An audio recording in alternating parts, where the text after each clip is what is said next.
Kehinde Wiley is an American artist who is perhaps best known for painting the official portrait of our 44th President Barack Obama.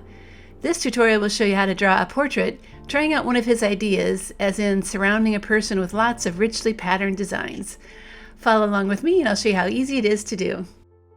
Hi, my name's Kathy, and I've been teaching kids how to draw for over 20 years now. You know, my favorite thing to do is to show students that when you take things one step at a time, learning how to draw just might be easier than you think.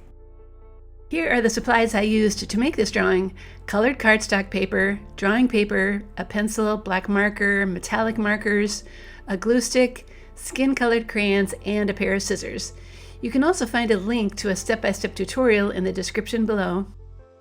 We first need to make the pattern paper for the background. Feel free to draw your own or print the pattern that's included in my tutorial on a colored sheet of cardstock paper like I did here. The goal here is to fill the page with line drawings of flowers or leaves or both. I'm using a gold and a green and a blue metallic marker, but if you only have one color of marker, that's fine too. If you do draw your own designs, try to make them have lots of lines. Please note that if you do use my template, you'll need to extend some of those lines to make them go all the way to the edge of the paper. Switch over to your drawing paper now and add some center lines if you wish. They do help you draw a symmetrical face. This head is going to be cropped, so we need to draw a large U shape that touches the top of the paper. Plan it first with some marks and then connect them with matching curved lines. Now add a simple neck and some kind of neckline for your shirt, and then two matching shoulders, which should stretch out almost to the corners of the paper. The eyes need to go about right here, and it helps to plan them first with dots. Then connect those dots with curved lines to make those almond shapes.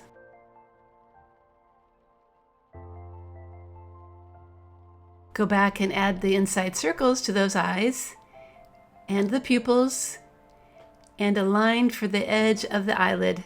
Feel free to add eyelashes if you want. I'm going to leave them off here. Draw an eyebrow over one eye, and then a matching one over the other.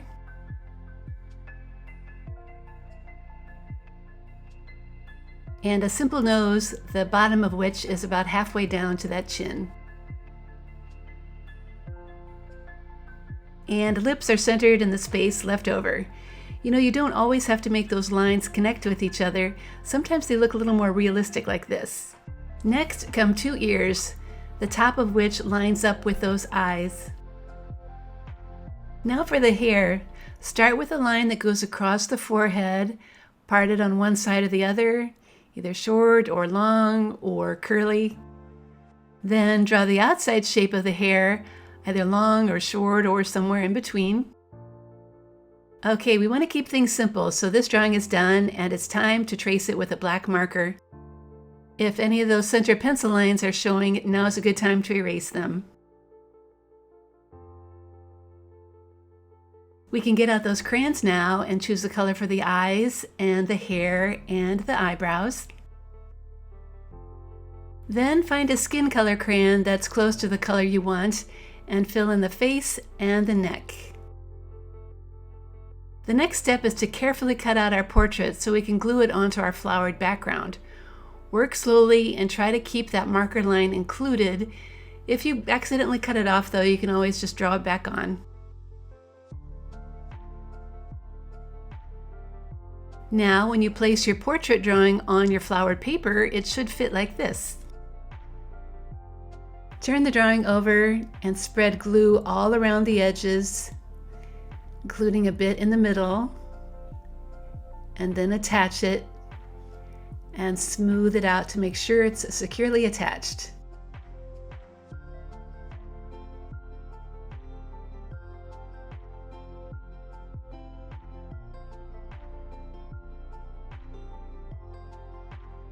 The last step is to draw a pattern on the shirt that is a continuation of the flowers in the background. Use a pencil and start on one shoulder and draw the design that's continuing onto the shirt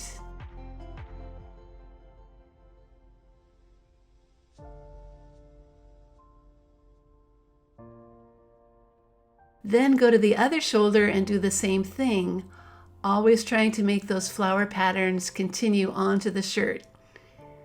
Once you have those drawn, then you can fill in the middle of the shirt with just some more designs. The very last thing to do is to trace those pencil lines with those metallic markers so they match the ones in the back.